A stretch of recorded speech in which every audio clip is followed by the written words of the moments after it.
de hoy, que versará sobre el libro de Josué, es el sexto sermón ya al cual llegamos.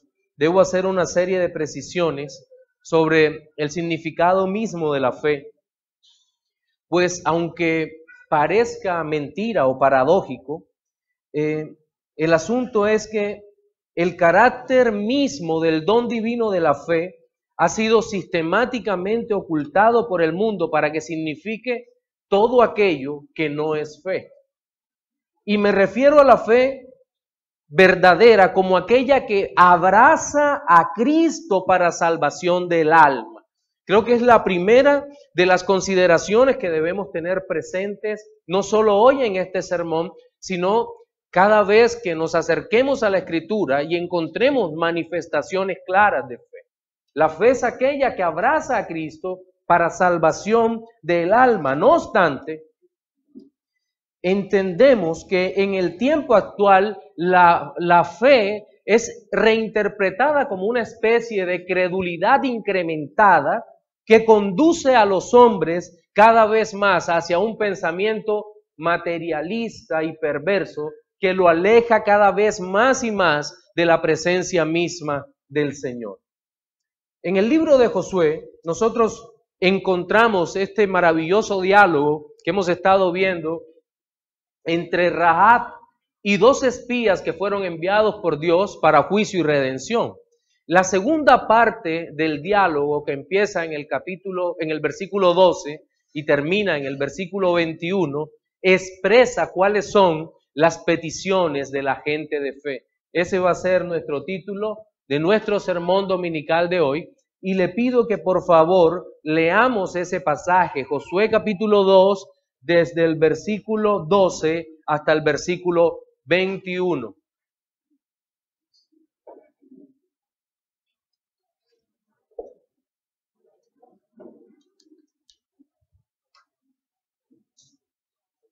Dice de la siguiente manera: os ruego pues ahora que me juréis por Jehová que como he hecho misericordia con vosotros, así la haréis vosotros con la casa de mi padre, de lo cual me daréis una señal segura, y que salvaréis la vida a mi padre y a mi madre, a mis hermanos y hermanas, y a todo lo que es suyo, y que libraréis nuestras vidas de la muerte. Ellos le respondieron: nuestra vida responderá por la vuestra, si no denunciareis este asunto nuestro. Y cuando Jehová nos haya dado la tierra, nosotros haremos contigo misericordia y verdad. Entonces ella los hizo descender con una cuerda por la ventana, porque su casa estaba en el muro de la ciudad, y ella vivía en el muro. Y les dijo: marchaos al monte, para que los que fueron tras vosotros no os encuentren, y estad escondidos allí 3 días, hasta que los que os siguen hayan vuelto, y después os iréis por vuestro camino.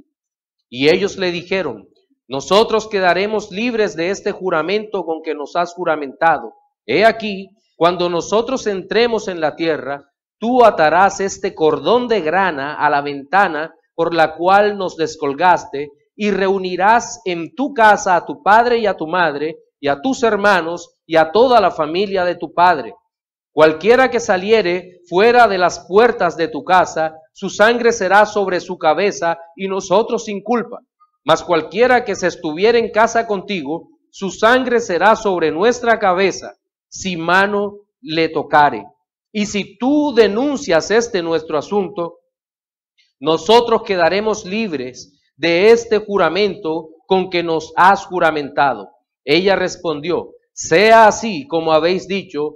Luego los despidió y se fueron, y ella ató el cordón de grana a la ventana. ¿Pueden sentarse?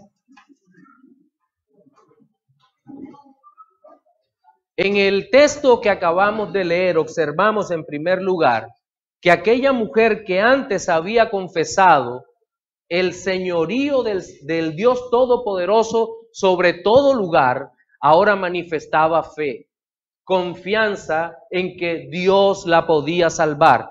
Pero en segundo lugar, también debemos considerar el hecho que esta confianza en Dios deriva en una confianza en el mensaje que Dios da y en los mensajeros que Dios envía.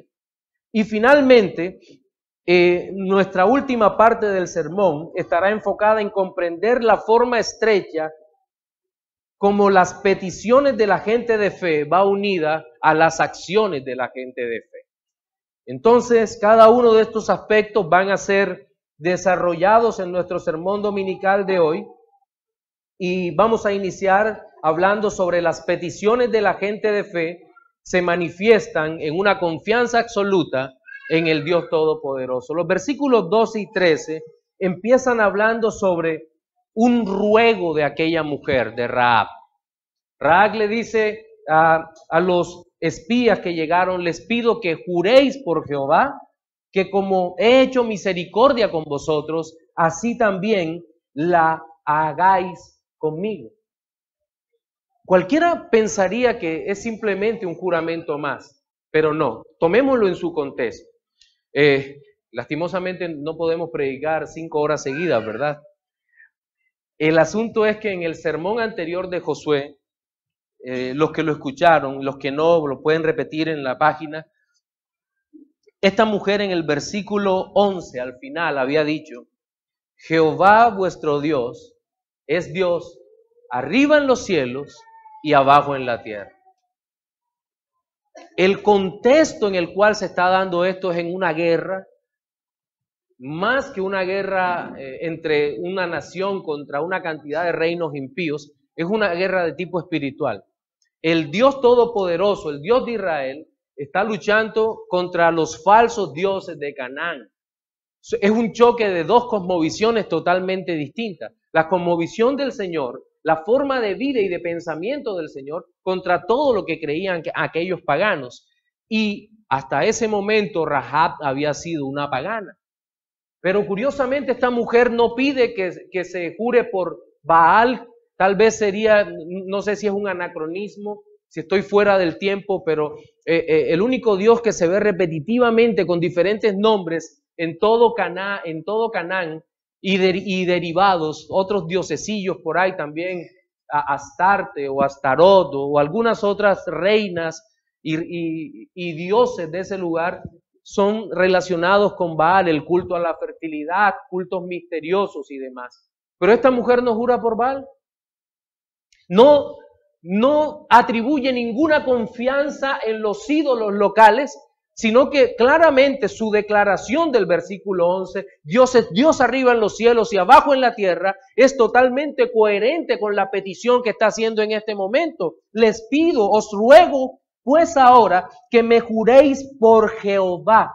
Esta es una declaración absoluta de confianza. Saber no solo que Dios es el soberano, el todopoderoso, sino también creer que Dios de hecho la puede salvar. Y esa es la razón por la cual le pide a estos hombres que comprometan su palabra como hombres de Dios, de que la van a guardar. Y esto es bien significativo porque sabemos que las religiones paganas no preservan su palabra. En cambio, en la verdadera fe, la palabra es sagrada cuando se empeña, cuando se emplea. Es más, cómo la creencia en el único Dios verdadero influye todo el pensamiento de una nación. Por ejemplo, para los norteamericanos aún, para una gran mayoría de ellos, cuando usted le da la mano y acepta el trato, es como si hubiera firmado un contrato. Es algo sagrado, algo serio. Una cultura que ha sido influenciada muchísimo por el cristianismo, que el cristianismo construyó sus bases. Y es así, te doy mi palabra, se dan la mano y el asunto es una realidad. Entonces, esta mujer entiende lo serio, lo verdadero que es Dios y les pide que le juren por el Señor, entendiendo que Dios es fiel y que sus enviados son fieles. Pero aquí vienen una serie de peticiones de fe. No son simplemente peticiones banales como las que observamos hoy, sino verdaderas peticiones de fe. Miren, dice, haréis misericordia vosotros con la casa de mi padre, de la cual me daréis una señal segura. ¿Qué estamos hablando aquí? De una petición de salvación. Una petición de salvación. Esta mujer no está pidiendo otra cosa, sino la salvación de su vida y la salvación de los suyos. Y es maravilloso que veamos que se ha despojado del egoísmo personal y empieza a pensar en su familia, en su padre, en su madre, en sus hermanos y en sus hermanas. Aquí se ha apartado del egoísmo y ha dicho, no, lo importante es no solo la salvación, sino quién lo salva. No solo es escapar. Esta mujer entiende que no hay posibilidad alguna de escapar, sino refugiándose en el Dios Todopoderoso. Pero también pide una señal segura, una prenda de garantía para ella. Y contrario a lo que pudiéramos pensar, ¿a qué se refiere la primera señal? No es la señal visible del cordón de grana, esa es la segunda señal. Pero la primera señal que aparece aquí es el juramento. Y es por eso que acertadamente comentan Keil y Deslish diciendo, esta señal consistía en el solemne juramento con el que debían confirmar su promesa y de acuerdo con el versículo 14, realmente lo confirmaron. Mire lo que dice el versículo 14. Ellos le respondieron, nuestra vida responderá por la vuestra si no denunciareis este asunto nuestro, y cuando Jehová nos haya dado la tierra, nosotros haremos contigo misericordia y verdad. Ella daba por seguro la fidelidad de estos hombres a Dios. Ella daba por seguro que Dios es fiel y que por lo tanto los hombres enviados por Dios eran también hombres fieles. Y finalmente en la parte última del versículo 13, dice, y que libraréis nuestras vidas de la muerte. La muerte era la preocupación inicial de una inquietud superior relacionada ¿con qué? Con la salvación del alma. Ella entendía que no era simplemente la muerte, que no terminaba todo allí. ¿Y por qué lo digo? Bien, hay un escrito o una serie de escritos sobre las religiones de Canaán. Y contrario a lo que pudiéramos pensar en que eran religiones netamente existencialistas, en donde únicamente importaba el aquí y el ahora y que el alma del hombre perecía junto con su cuerpo, no era así. Para muchos de estos hombres, la vida después de la vida era una realidad. Naturalmente, eran religiones en donde la salvación era un asunto de las obras. Si hacías cosas moralmente buenas, pero según la moralidad de esos dioses, las cosas pues salían bien y te ibas al cielo de estos dioses o al lugar de deleite de estos dioses. Si hacías las cosas malas, había un lugar de castigo. Es decir, no eran totalmente planos en su religiosidad, ni eran tan tontos como pudiéramos pensar. Y por eso esta mujer entendía que el asunto acá no solo era de vida o muerte, sino de eternidad. ¿De dónde voy a pasar la eternidad? ¿De dónde voy a estar eternamente? Y ella había entendido que el Dios Todopoderoso, que el Dios de Israel, era quien le proveía de toda esa vida verdadera, vida eterna. Pero hay una primera aplicación que quisiera hacer aquí, y es establecer una diferencia tan grande entre la fe bíblica enfocada en Dios de esta mujer con las ambiciones carnales de los que afirman poseer fe para tener más y más. La fe en Cristo siempre será superior a aquella fe, entre comillas, que es capaz de tomar todo el mundo para sí. Y es una realidad, mis hermanos. Usted puede tener supuestamente todo el positivismo para ganar este mundo, para tener más y más y más y enriquecerse hasta donde nosotros ni siquiera pudiéramos imaginar. Pero esa fe mundana no es capaz de abrazar a Cristo. No puede, porque la fe que Dios nos da es muy diferente a la credulidad mundana. La fe que viene de Dios es una fe que entiende el valor de la obra de Cristo, que entiende el sacrificio de Cristo, que busca a Cristo, que se postra ante Cristo y que abraza a Cristo para salvación. Y esa es la fe que el mundo no da. La fe no es un producto de nuestro propio corazón. La verdadera fe es un don venido del cielo, traído por el Espíritu Santo y que ha sido revelado en su palabra, en la Escritura, para gloria y alabanza de Dios.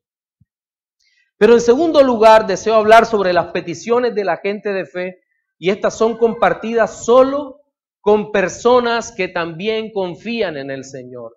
Miren lo que dice desde el versículo 14 hasta el versículo 17. Dice, ellos le respondieron, nuestra vida responderá por la vuestra, si no denunciareis este asunto nuestro.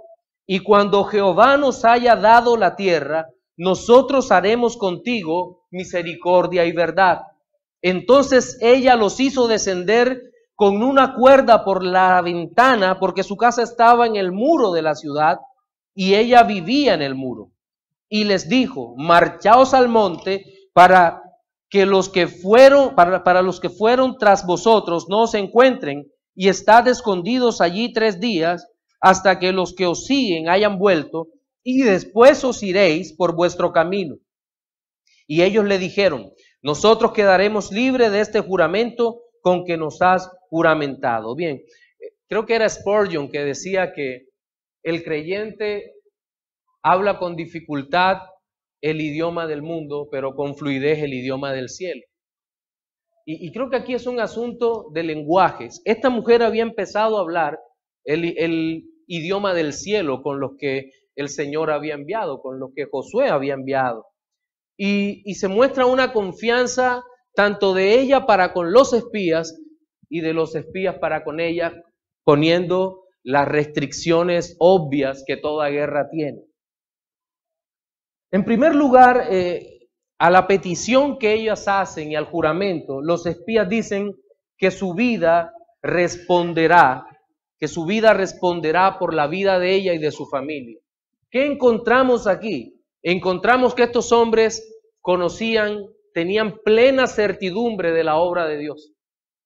Ellos entendían que Dios, en primer lugar, Dios había entregado todos los cananeos en su mano. Pero también entendían que Dios podía salvar a quien ellos querían, a quien Dios quería. Y es por esa razón que manifiestan esta plena seguridad. Nuestra vida, están comprometiendo su vida delante del Señor de que Dios los iba a salvar. ¿Cuál había sido el mandato de Dios sobre todos los cananeos? Había sido un mandato general. Van a destruirlos, sobre todo a esas siete tribus perversas que hay allí. Había otras que no iban a ser destruidas, pero había una orden de borrar de sobre la faz de la tierra 7 tribus que eran terribles, entre ellos los habitantes de Jericó. Y entonces encontramos que a pesar de que ellos habían recibido ese mandato general, ellos habían conocido a Dios, habían conocido su amor y su misericordia y el poder de la salvación de Dios. Y es por eso que comprometen totalmente su palabra y dicen, nuestra vida responderá por la vuestra. Pero hay una segunda declaración de confianza de estos hombres y que debía también incrementar la fe de esta mujer, de Rahab. Dice, cuando Jehová nos haya dado la tierra, es una manifestación de confianza. No solo es, vamos a destruir la ciudad, vamos a barrer la ciudad. Ellos ni siquiera sabían cuál era el método que Dios iba a usar. Ellos no sabían que Dios iba a derribar los muros, solo hasta que les empezó a ir. Les fue revelado la forma como Dios lo iba a hacer. ¿Se acuerdan? Y lo veremos más adelante. Primero tenían que pasar el Jordán. Dios no les había dicho que iban a tumbar los muros de aquella ciudad. Dios no tiene, por decirlo así, un patrón humanista en donde tenga que cumplir cada cosa de acuerdo a los planes nuestros. Hoy en día se nos dice, no, den las vueltas para que caigan los muros. No, eso Dios lo hizo una sola vez para mostrar su poder en un momento específico de la historia para gloria de Dios. Ahora bien, entonces en esta segunda declaración estos hombres muestran su confianza en que Dios había entregado todo. cuando Dios nos haya entregado esta tierra. ¿Qué haremos? Pues haremos contigo, te vamos a dar todo un pedazo de tierra junto con nosotros para que cultives y seas muy próspera. No, no dice eso. No, lo que dice es, al final del versículo 14, haremos contigo misericordia y verdad, dos atributos de Dios. Misericordia y verdad. Tú vas a ver con tus ojos cómo el Señor derrama su misericordia en tu vida y la vida de los tuyos. Es lo que le está diciendo. Les está prometiendo salvación más allá de lo visible. Una correcta relación con Dios basada ¿en qué? En la verdad. ¿Y qué es la verdad? La sabemos porque nos la reveló el Señor en su palabra. La verdad es Cristo. Y eso es lo que estamos observando en esta parte. La verdad de Dios manifestada a su pueblo y manifestado a aquellos que acuden a cubrirse bajo las alas del Señor. Ahora, ¿cuál fue la respuesta de esta mujer? Lo que observamos acá es maravilloso porque hay una ayuda decidida de esta mujer para con los espías, aparte de unas instrucciones muy precisas. La ayuda decidida, ¿cuál sería? Los descolgaría por el muro. Pero hay una condición para la fe también, y es que el asunto no podía ser denunciado. No podía ser denunciado. ¿Y de qué nos está hablando aquí? Es una decisión de entrega total. De entrega total al Señor. Es decir, una vez esta mujer había decidido guardar silencio, ocultar a los espías, bajarlos por el muro, darle instrucciones falsas a los que los perseguían para matarlos e instrucciones correctas a los espías. Era un compromiso con el Dios Todopoderoso y con el pueblo de Dios, de tal manera que no había vuelta atrás. Entrega total, no había vuelta atrás. Y creo que aquí es necesario que reflexionemos sobre nuestra entrega al Dios Todopoderoso, ¿verdad? Dios exige, sí, Dios exige. Hermano, la salvación no es por gracia, sí es por gracia.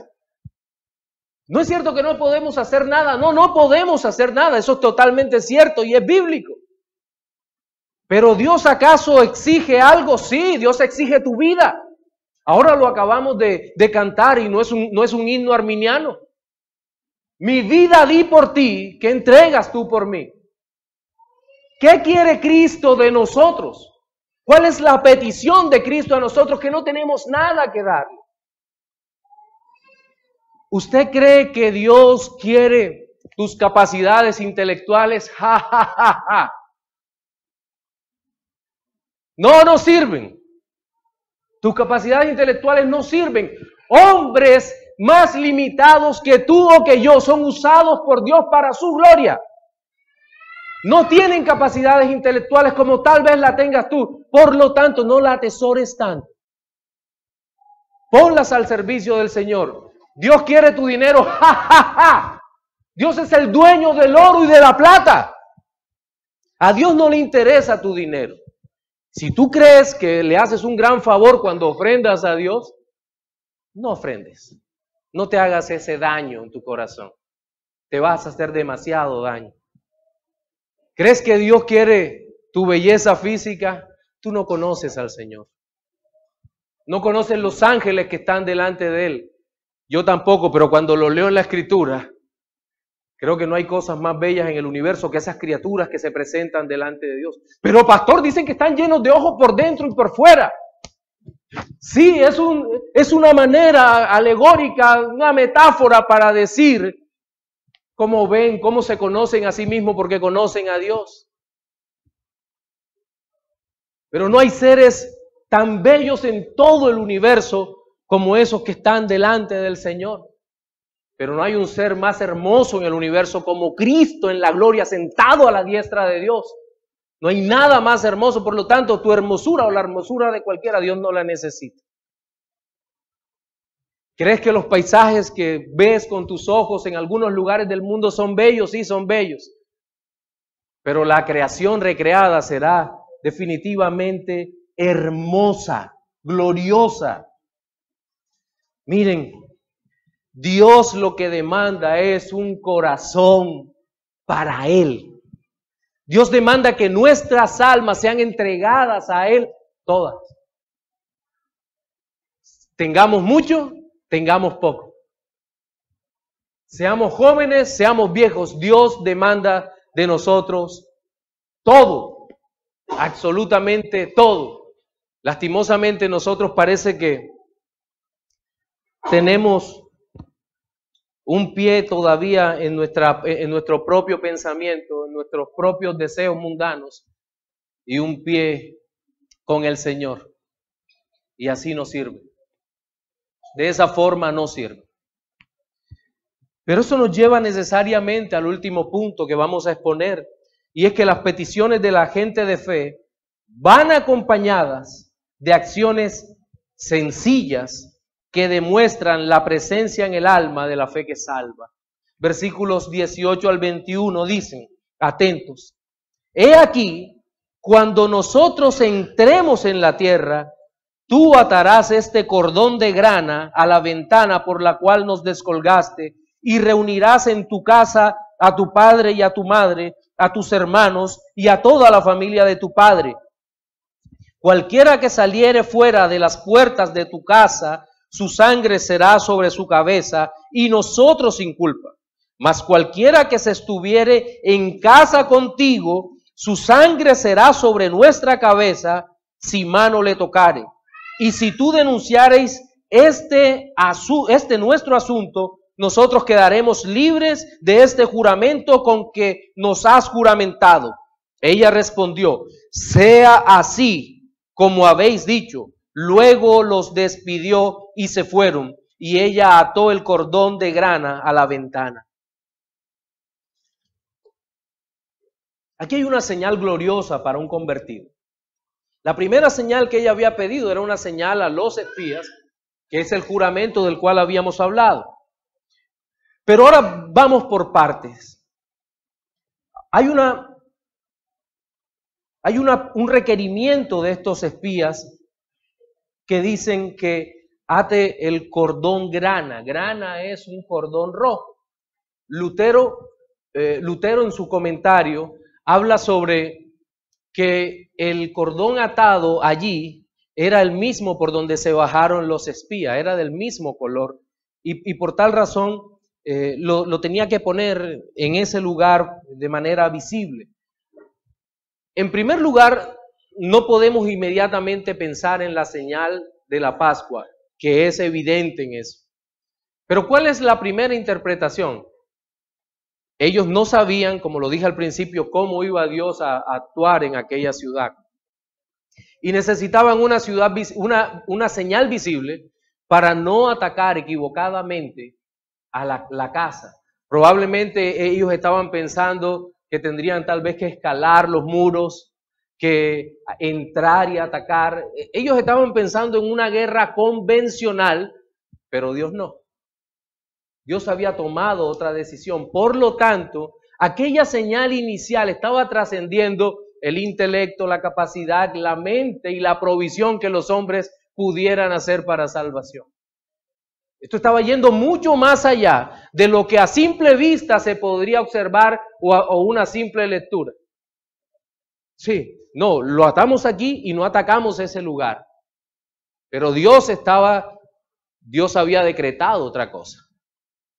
Y es por eso que ahora sí podemos entrar en la señal. Matthew Henry, no el comentario que hace la cueva, no. Matthew Henry decía, la cuerda escarlata como la sangre en el umbral de la puerta de la Pascua vuelve a recordar la seguridad del pecador bajo la sangre expiatoria de Cristo y que tenemos que ir allá para refugiarnos de la ira del Dios justo ofendido. Miren, en la Pascua, si ustedes recuerdan, Moisés le dice al pueblo, tomen un cordero, después que lo maten, la sangre del cordero la van a echar en el dintel de la puerta y en los marcos.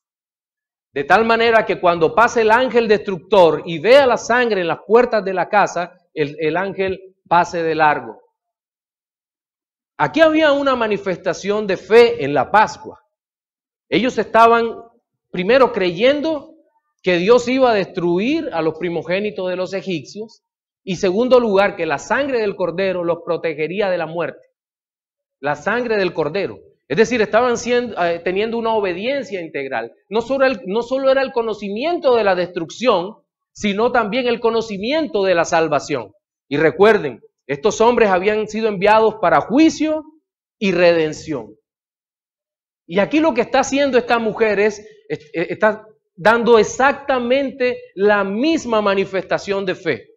Porque cuando pone el cordón color escarlata, rojo allí, está diciendo que entiende que Dios va a destruir el lugar, en primer lugar. Está reconociendo el poder de Dios para acabar con todos sus enemigos, pero también está reconociendo que en Dios hay salvación.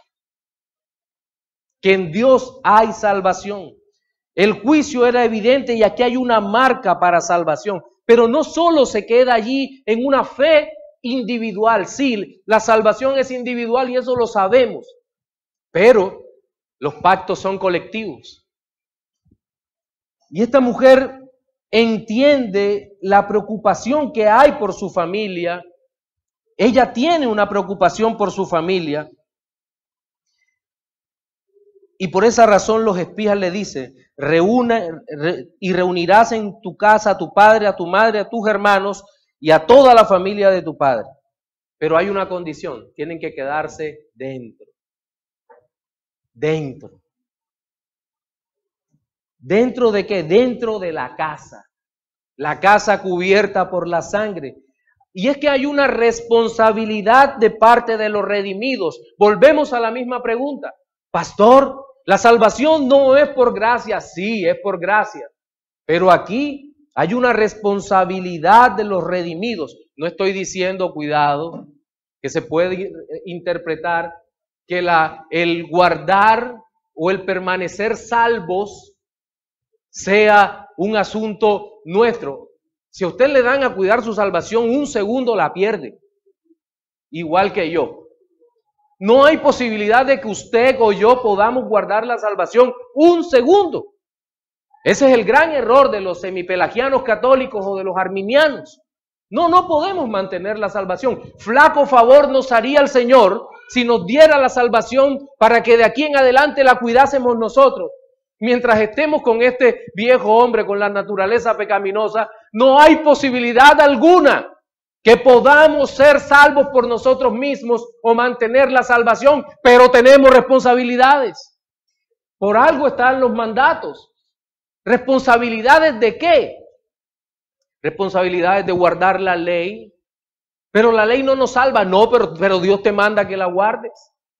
¿Acaso tu hijo deja de ser tu hijo por guardar los mandatos de la casa? No. Y seguramente va a desobedecer muchas veces, como nos explicaban esta mañana en la escuela dominical. Sí, van a desobedecer. Y eso va a traer castigo, dolor, tristeza, corrección dolorosa. Todo eso va a pasar. ¿Y acaso por eso los hijos dejan de ser responsables? En ninguna manera. Así que los hombres de Dios son y somos responsables de permanecer, de guardar, de ser cuidadosos, de luchar cada día contra nuestro pecado, contra nuestra maldad, de agradar a Dios. ¿Dios te va a amar más porque tú guardes eso? No, seguramente que no. ¿Y entonces por qué? Seguimos pensando simplemente como seres que tenemos un remanente de pecado en nuestra alma. El viejo hombre se manifiesta allí. Pensamos con lo que tenemos enfrente. ¿Por qué tenemos que obedecer? ¿Amas a Dios? Obedece. Si haces lo contrario, algo está pasando. ¿Queremos agradar a Dios? Sí. Pero llama también la atención que en este texto los espías son muy cuidadosos y dice, cualquiera que saliere fuera de la puerta de tu casa, su sangre será sobre su cabeza. Es decir, respondemos por lo que estén bajo la cobertura de la sangre del Señor. El resto No sabemos. No nos pidan más que no sabemos. Y esta mujer, lo hermoso en todo esto es que permanece con la familia. Era una muestra de la fe salvadora. Entiende, son protegidos, son guardados. Y luego vemos la aceptación de este mandato glorioso. Esta mujer, yo creo que estos hombres se asustaron muchísimo cuando esta mujer les dice en el versículo 21, sea así como habéis dicho. Sea así. Lo que ustedes están diciendo a otra persona, el no creyente casi siempre busca una excusa para con Dios. Es que ese mandamiento es muy fuerte. ¿Yo cómo voy a hacer para que mi familia permanezca conmigo? No, es que no voy a atar el cordón grande aquí, esta cuerda, porque ¿qué dirán? ¿Qué oso? ¿Cómo se ve de feo aquí? ¿No puedo poner uno amarillo? Siempre hay alguna excusa. Siempre hay alguna excusa. No, esta mujer no cuestionó nada. Esta mujer no cuestionó absolutamente nada. Esta mujer, ante la evidencia del juicio, el inminente juicio sobre la ciudad, sobre todos ellos, simplemente obedeció en fe. ¿Hay que poner esto? Sí. ¿La familia tiene que estar dentro? Sí. Entremos juntos. ¿Nadie va a salir? Nadie sale. Ellos no esperaban el juicio, esperaban la salvación prometida. Y creo que esto es bien importante para el creyente. Los creyentes sabemos que viene un juicio sobre el mundo, sí. Entendemos que es inminente su destrucción, amén. Pero nosotros no esperamos el juicio. Estamos cubiertos por esa preciosa sangre de Cristo. ¿Y qué es lo que esperamos? Esperamos que la salvación gloriosa del Señor venga sobre nuestras vidas a completarse y nuestros cuerpos sean transformados. Hay una aplicación aquí. Y es que la sangre del Cordero en la Pascua era la señal visible de la fe invisible del pueblo de Israel que fue salvado de la ira de Dios por el Señor mismo. Asimismo, aquel cordón de color rojo colgado en la pared representa esa salvación, pero limitada a una sola familia. Antes en la Pascua había sido para todo un pueblo, pero ahora era para una sola familia. Ahora bien, la sangre de Cristo aplicada por el Espíritu Santo para salvación, hoy es la señal invisible de la obra visible del Hijo de Dios en la cruz del Calvario. El Señor nos ha sellado para sí mismo, para que al llegar el terrible juicio, estemos a salvo, resguardados en su poderosa mano. Usted hoy en día no ve una señal visible en nuestra frente, como se nos quiere hacer creer los mal llamados miércoles de ceniza. Vemos una señal, y esto no es con respeto, ridícula, sobre la frente de muchas personas que después de pasar una parranda terrible, van a que les marquen la frente con una cruz mal hecha. Eso es terrible. Es realmente triste, doloroso pensar que una persona crea que puede ser salvo por eso, o que pueda ser limpio por eso. No. La señal gloriosa de la sangre de Cristo hoy es aplicada en nuestra alma por el poder del Espíritu Santo de Dios a todo aquel que lo recibe por la fe. Y es una señal gloriosa porque no puede ser borrada. Y aunque los hombres no la vean, el día que el Señor regrese, estemos vivos o muertos, el Señor sí verá esa señal en nuestro espíritu y nos levantará y nos tomará para sí como esa gloriosa señal que eternamente tendremos y mostraremos para con Él. Y curiosamente es una señal que nos transforma y que nos permite vestir de blanco completamente para nuestro Dios. En nuestro sermón dominical de hoy observamos 3 aspectos relacionados con las peticiones de la gente de fe. El primero tiene que ver con la manifestación de la confianza absoluta en Dios para salvación.